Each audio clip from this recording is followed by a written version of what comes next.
You wake up one morning and realize that nothing makes you happy anymore. Not in the dramatic way of depression, but in a quieter, more unsettling way. The coffee tastes like coffee. The sunrise looks like a sunrise. Your favorite music plays, and you hear it, you appreciate it even. But that spark, that lift, that little rush of pleasure you used to feel, it is not there. And you know exactly when this started. It started when you began paying attention. When you started meditating, reading, questioning, watching videos like this one, trying to understand yourself and the nature of existence. You started to wake up, and somewhere along the way, joy slipped through your fingers like water. You tried to hold on to it, tried to feel the way you used to feel, but the more aware you became, the more that simple, thoughtless happiness seemed to evaporate. And now you are standing in this strange in-between place, more conscious than you have ever been, more awake, more present, and somehow more empty. The things that used to reliably deliver pleasure, the distractions, the small indulgences, the entertainment, they still exist, but they do not work anymore. You watch yourself go through the motions, and there is a distance now, a gap between you and the experience of joy that was not there before. And the worst part is the question that keeps appearing in your mind, the question you're almost afraid to ask out loud. Have I made a terrible mistake? Have I traded happiness for awareness? Is this what spiritual growth actually costs? What you are experiencing is one of the most disorienting passages in the development of consciousness, and it is almost never talked about honestly. We are told that awareness brings peace, that mindfulness brings joy, that waking up will make us happier. And in some ultimate sense, these statements point to something true, but they skip over a critical middle phase, a period that can last months or years, where awareness does seem to steal joy, where consciousness feels like a burden rather than a gift, where you genuinely wonder if you were better off before you started questioning everything. This is not a failure of your practice. This is not evidence that you are doing something wrong. This is a natural and perhaps necessary stage in the transformation of consciousness, and understanding what is actually happening can help you navigate this territory without getting lost in it or turning back in fear. The first thing we must examine is what we mean by joy, because that word covers a multitude of different experiences, and not all of them disappear when awareness grows. When you say that joy has vanished, what you are likely describing is the loss of a particular kind of pleasure, the pleasure that comes from successful distraction, from losing yourself in something, from forgetting for a moment that you are the one having the experience. This is the joy of immersion, of flow, of being so absorbed in an activity or sensation that the boundary between self and experience dissolves. It is the happiness of a child watching a magic show, believing completely in the illusion. It is the satisfaction of binge-watching a series and forgetting your problems. It is the relief of a drink after a long day, the rush of a new purchase, the excitement of a text message from someone you like. These experiences share a common structure.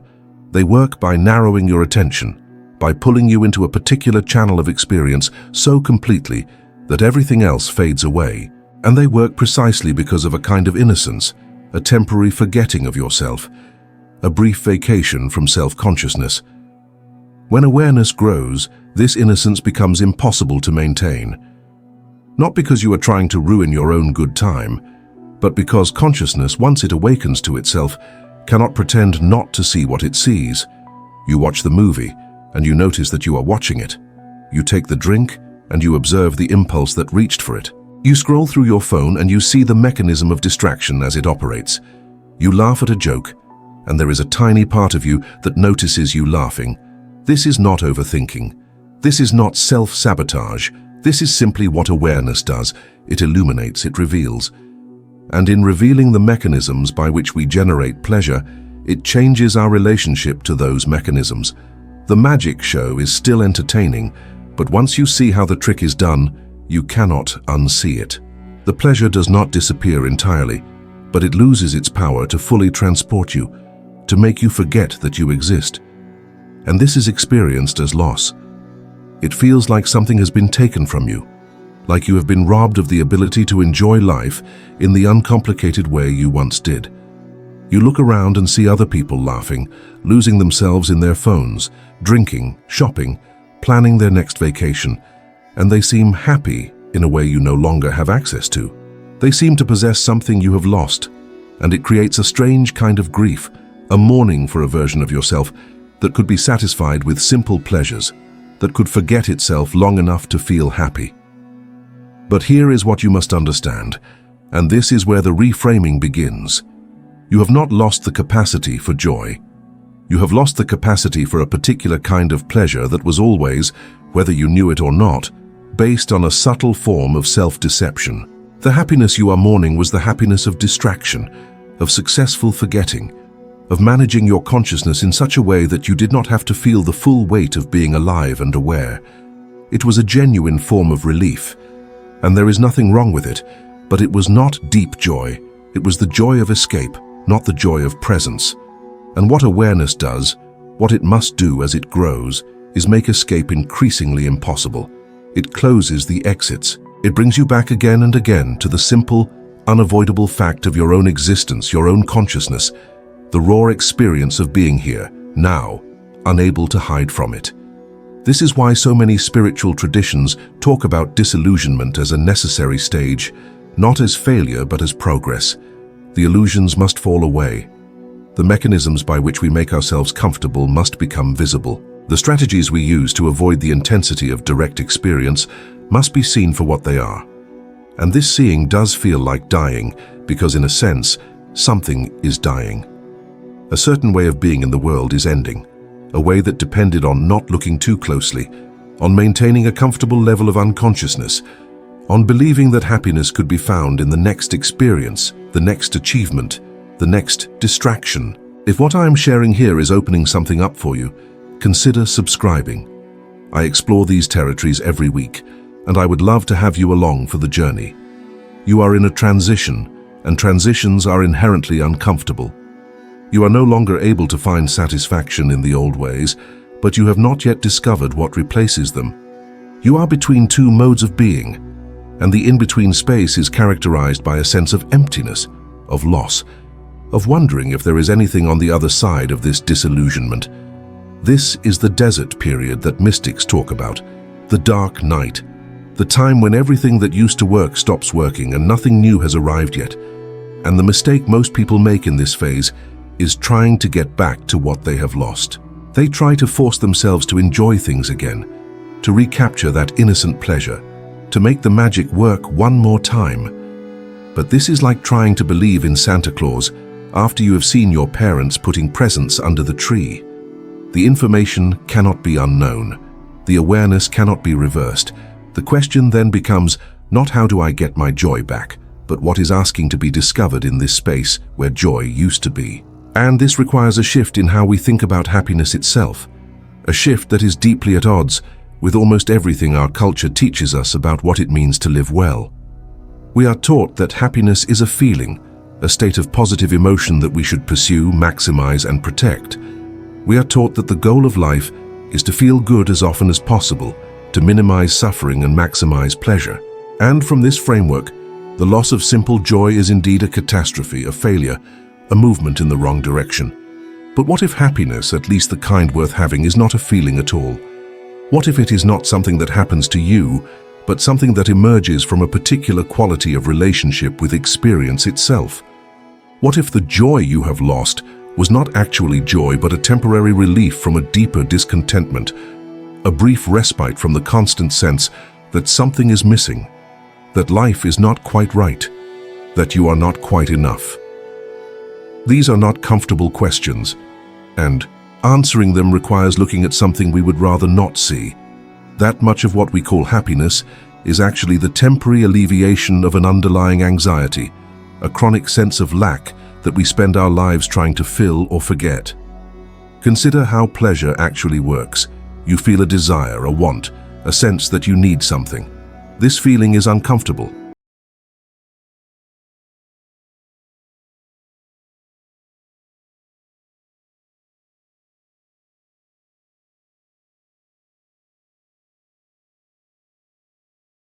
It is not inherent in the thing itself.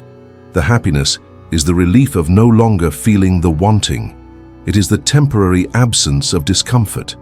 And this is why it is so fragile, why it fades so quickly, why you need to keep getting the next thing, having the next experience, achieving the next goal.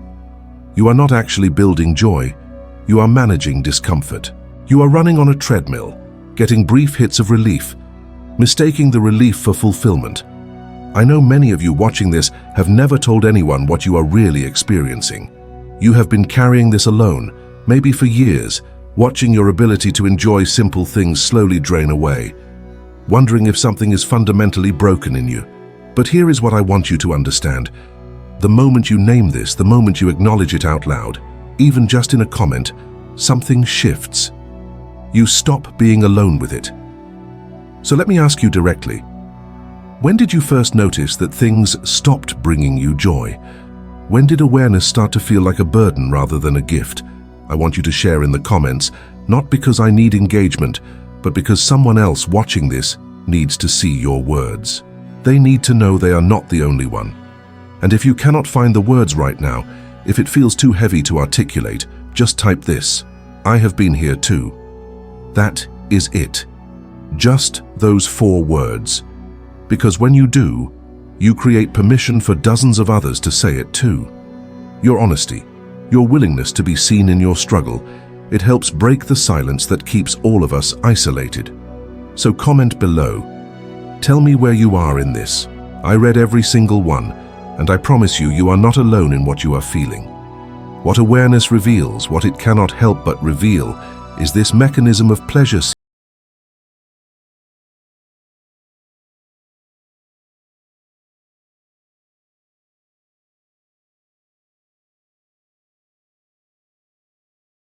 anticipating the next hit of satisfaction, already thinking about what comes after this. You cannot participate in it with the same unconscious enthusiasm. It is like watching yourself from the outside, seeing the puppet strings, recognizing the patterns, and this recognition does disrupt the simple flow of pleasure. It inserts a gap, a space, a moment of seeing that prevents you from losing yourself completely in the pursuit of the next thing. But this gap, this space of awareness, is not the enemy of joy. It is the doorway to a different kind of joy, one that does not depend on circumstances, that does not require you to forget yourself, that does not need constant reinforcement from external sources. This other joy, if we can even call it that, is more like a fundamental okayness, a quiet aliveness, a sense of being present to what is, without needing it to be different. It is not exciting. It does not produce rushes or highs. It does not make for good social media posts. But it is stable in a way that pleasure never is, because it is not based on getting something, or avoiding something, or being in any particular state other than awake. The poet Rainer Maria Rilke wrote about how we must let everything happen to us, beauty and terror, how no feeling is final. What he understood, what every honest examination of consciousness eventually reveals, is that the pursuit of happiness as a permanent state is itself the source of unhappiness. It creates a constant sense of deficiency, a feeling that this moment, as it is not enough, that you need to get to some other moment, some other state, in order to finally be okay. And this subtle rejection of the present, this perpetual reaching for something else, is experienced as a background hum of discontent that colors everything.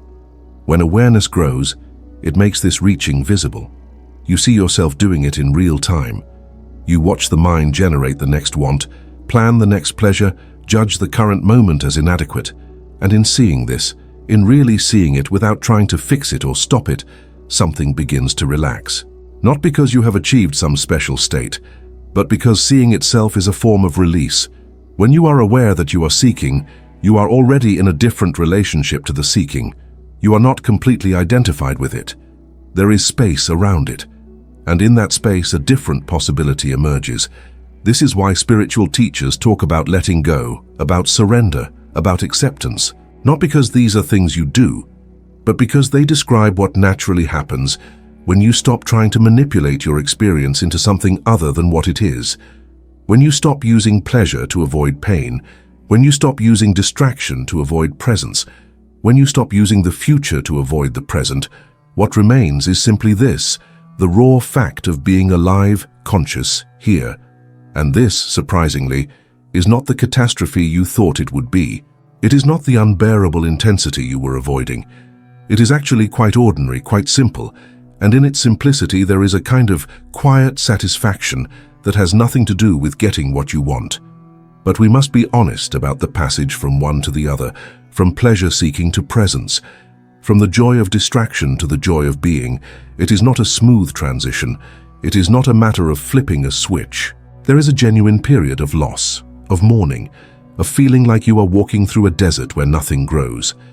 And in this period, it is natural to doubt, to wonder if you have taken a wrong turn, to want to go back to the safety of unconsciousness.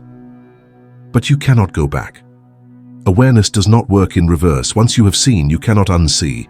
The only way forward is through, and through means learning to be with the discomfort of not being distracted, of not being able to lose yourself in simple pleasures, of having to be present to the full range of human experience without the usual escape routes. What you are discovering, though you may not recognize it yet, is that the capacity to be present to discomfort is the same capacity that allows for deeper joy. They are not separate. When you can be with pain without needing to escape it, you can also be with beauty without needing to possess it. When you can watch sadness without being destroyed by it, you can watch happiness without clinging to it. When you can sit with boredom without immediately reaching for a distraction, you can sit with wonder without immediately trying to capture it or prolong it. The awareness that seems to be stealing your joy is actually teaching you how to be with experience directly, without the constant mediation of preference and judgment and the endless attempt to optimize your emotional state. There is a story, probably apocryphal, about the Buddha. After his enlightenment, someone asked him what he had gained from all his years of meditation and spiritual practice. He replied that he had not gained anything, but he had lost a great deal. He had lost his illusions, his attachments, his need for things to be other than they are. This is not a popular teaching in a culture that is entirely oriented around gain, around acquisition, around adding more to your life. We want enlightenment to be an achievement, something we get, something we can point to and say, I have this now, I am better now, I am happier now. But the actual process is more like a divestment, a shedding, a letting go of all the strategies and beliefs and desires that keep us at a distance from what is real. And this shedding does feel like dying. It is the death of the self that needs constant validation, constant pleasure, constant proof that life is working out the way it should. It is the death of the one who is always reaching for the next thing, who cannot be satisfied with this, who believes happiness is somewhere else, in some other moment, some other circumstance. This death is not metaphorical. It is a real death, a genuine loss, and it should be mourned. But what dies is not you. What dies is a false way of being, a contracted, defended, pleasure-seeking mode of consciousness that was exhausting to maintain even when it seemed to be working. What remains, what is always already here underneath all the seeking and striving and trying to feel good, is simply awareness itself, consciousness itself, the fact of being alive and present. And this, it turns out, is enough. Not enough in the sense of settling for less, not enough in the sense of giving up on life, but enough in the sense that it is complete as it is, whole as it is, not lacking anything, not needing to be added to or improved or made into something other than what it already is. This is the great secret that awareness gradually reveals. You are not deficient. You never were. The sense of lack, the chronic feeling that something is missing, was generated by a mind that did not understand its own nature, that took the temporary fluctuations of pleasure and pain to be evidence about the quality of your life, the worth of your existence. When you see through this, when you really see it, not as an idea but as a lived recognition, something fundamental shifts. You do not suddenly start feeling happy all the time. Life does not become a parade of pleasant experiences. You still feel pain, sadness, frustration, boredom, but these feelings are no longer problems to be solved. They are just part of what arises in consciousness, textures of experience that come and go, no more threatening than clouds passing through the sky. And in not being threatened by them, in not needing them to be different, you discover that you are actually okay. Not okay in some future moment when things finally work out, but okay right now, in the middle of whatever you are feeling, whatever is happening, okay in a way that does not depend on circumstances at all. This is the joy that awareness brings, though it is so different from what we usually call joy that we might need a different word for it. It is not excitement. It is not even happiness in the conventional sense. It is more like a fundamental rightness, a sense of being aligned with reality rather than in constant conflict with it. It is the joy of not fighting, not resisting, not constantly trying to make yourself and your life into something other than what they are. And this joy is available right now, not because you have achieved something or fixed something or gotten rid of your problems, but because it is your natural state when you are not actively creating suffering through resistance and denial and the endless pursuit of a better moment. But we do not trust this. We have been so conditioned to believe that happiness comes from getting what we want, that the idea of being okay without getting anything seems like resignation, like giving up, like settling for a bland, passionless existence. We fear that if we stop seeking pleasure, stop trying to feel good, we will become numb, disconnected, indifferent to life. And this fear is why so many people turn back when they reach this desert period. They cannot imagine that anything valuable lies on the other side of the loss of simple joy. They cannot believe that awareness could lead anywhere except to more disillusionment, more emptiness, more distance from life. If what I am sharing here resonates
stagnating.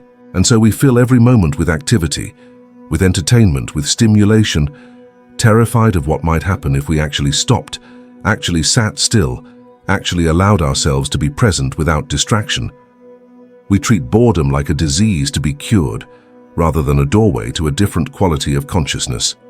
We treat stillness like death, rather than recognizing it as the ground from which life emerges. When awareness grows and joy seems to disappear, what is actually happening is that you are being forced into this contemplative space, this place of simply being, because the mechanisms of distraction are no longer working. And it feels like death, because you have been running from stillness your entire life, equating it with emptiness, with nothingness, with the absence of life. But stillness is not empty, it is full. It is saturated with presence, with being, with the simple, undeniable fact of existence. And when you stop running from it, when you allow yourself to sink into it, rather than constantly trying to escape into the next activity, the next pleasure, the next distraction, you discover that it is not frightening at all. It is actually where you have always wanted to be, though you did not know it, because you were too busy looking elsewhere. This is the paradox at the heart of the spiritual life.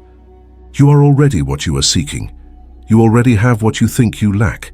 The happiness you are trying to achieve is already present, not as a feeling, but as the fundamental condition of being conscious, being alive, being here. But this happiness is so simple, so ordinary, so unspectacular, that we overlook it constantly, chasing after something more exciting, more intense, more obviously pleasurable. We are like someone searching desperately for their glasses while wearing them, convinced that if they just look hard enough, just try hard enough, just achieve enough, they will finally find what they are looking for. Awareness reveals the glasses. It shows you that what you have been seeking is not elsewhere, not in some future moment, not in some achievement or acquisition or state of consciousness, but right here in the simple fact of being present. And this revelation does require giving up the search, letting go of the seeking, accepting that there is nothing to find because you are already what you were looking for. This acceptance is experienced as loss, as the death of hope, as the collapse of all your plans and efforts and spiritual ambitions. But it is actually liberation, the end of the exhausting project of trying to make yourself into something other than what you are, the end of the constant sense that this moment is not enough, that you are not enough, that life is not enough. So when awareness grows and joy disappears, you are not losing something real. You are losing something that was always a substitute, always a temporary fix, always dependent on circumstances staying just right. And in losing this, you are being given the opportunity to discover what does not depend on circumstances, what does not come and go, what is always already here underneath all the fluctuations of pleasure and pain. This discovery does not happen quickly. It cannot be forced or achieved. It requires patience, willingness to be with discomfort, acceptance of the desert period where nothing seems to be happening. But if you stay with it, if you do not turn back, if you allow the old forms of happiness to fall away without trying to resurrect them, something else emerges. Not something new, but something that was always there, covered over by your constant efforts to feel good, to avoid pain, to make life into what you thought it should be. What emerges is simple presence, simple being, the awareness that you are alive, conscious, here, and that this is enough. Not enough in the sense of settling, but enough in the sense of complete whole, not lacking anything. And from this wholeness, from this recognition that you are already okay, a different kind of engagement with life becomes possible. You can act without needing your actions to prove something. You can experience pleasure without needing it to make you happy. You can face pain without needing to escape it.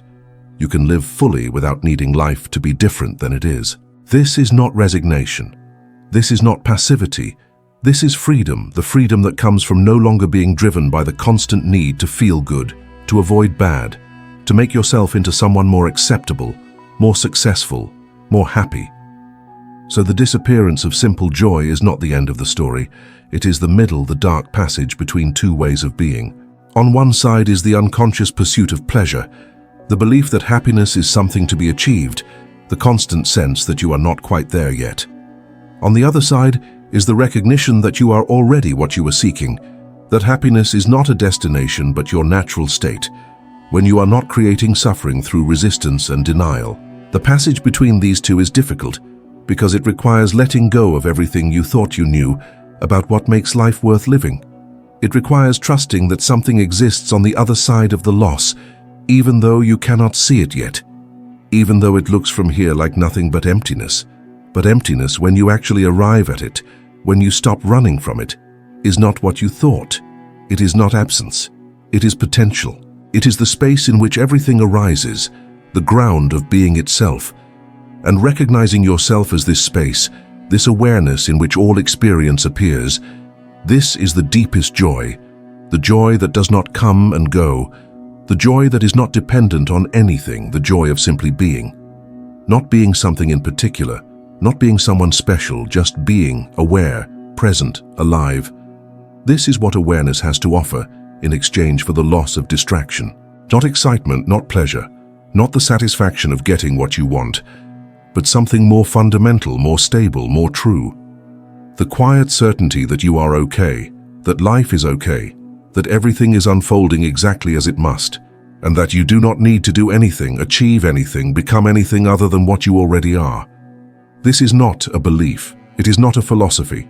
It is a recognition, a seeing, a direct knowing that becomes possible when you stop trying to make something happen, when you stop seeking the next experience, when you finally allow yourself to be still enough to notice what has been here all along.